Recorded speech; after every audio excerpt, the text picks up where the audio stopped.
আপনি কোনো জামাতে নামাজ পড়তেছেন, এই অবস্থায় যদি আপনার ওযু ভেঙে যায় তাহলে আপনি নামাজ ছেড়ে চলে যাবেন ওযু করার জন্য। এবং এটাকে অনেকে লজ্জার কারণে অ্যাভয়েড করে যে আমি যদি এখন চলে যাই তাহলে সবাই টের পেয়ে যাবে, আরে এই লোকটার বায়ু নির্গত হয়েছে, ধরা পড়ে যাবে। তো সমস্যা কি? এই কাজটা কি এমন কাজ যে আপনি একলা করছেন আর কেউ করে না?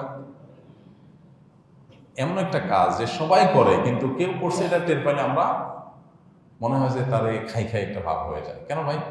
এটা তো এরকম মনে করতে কোনো কারণ নাই। সন্দেহাতীতভাবে এটা প্রত্যেকে যার যার মতো করে আপনার তার প্রয়োজন হলে সে বায়ু নির্গত করেন, কিন্তু যাতে অন্য কেউ টের না পান সে চেষ্টা করেন, এটা ভদ্রতা, ঠিক আছে। কিন্তু নামাজের মতো ইবাদত ওযু ছাড়া সিজদা করা জায়েজ নাই, গুনাহ। ওযু ছাড়া আল্লাহরে সিজদা করা জায়েজ নাই, নামাজ পড়া জায়েজ নাই, এটা গুনাহের কথা।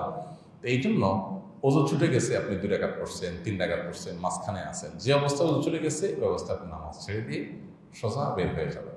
এখন আপনি বলবেন যে অনেকগুলো কাতার কেমনে ভেঙে ভেঙে যাবেন, আস্তে আস্তে যাবেন, হালকা হালকা করে একটু সরাসরি চলে যাবেন, সমস্যা নেই।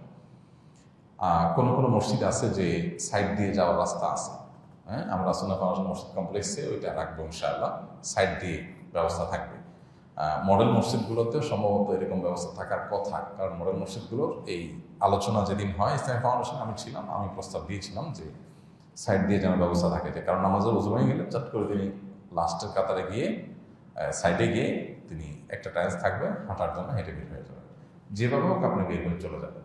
যদি এমন হয় যে এত বড় জামাত, এতগুলো কাতার, যে সবগুলো ভেঙে যেতে যেতে নামাজ আর থাকবেই না, তাহলে আপনি এই অবস্থায় বসে থাকেন অথবা দাঁড়ায় থাকেন অথবা নামাজের নিয়ত ছেড়ে দেন শুধুমাত্র মুসলিমদের সাথে অভ্যাস।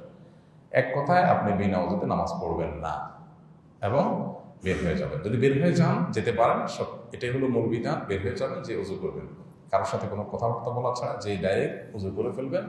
ওযু করে এসে দেখছেন ইমাম তো আর আপনার জন্য বসে থাকবে না, নামাজ তো কন্টিনিউ হবে। তো জামাত যদি কন্টিনিউ হয়ে যায় ওখানে এসে যোগ দিবেন জামাতে। তাহলে আগে যতটুকু পড়ছেন মাঝখানে যদি 1 রাকাত ছুটে যেয়ে থাকে ওই 1 রাকাতটা শুধু শেষে পড়ে ফেলবেন, বাস শেষ, নামাজ হয়ে যাবে। কথা কি বুঝতে পারছি? কিন্তু যদি কথাবার্তা বলেন, আলাপ সালাপ করেন, বাইরে যায় একটু পান পান খায় আসেন, তাহলে আবার নামাজ হবে না, তাহলে আবার শুরু থেকে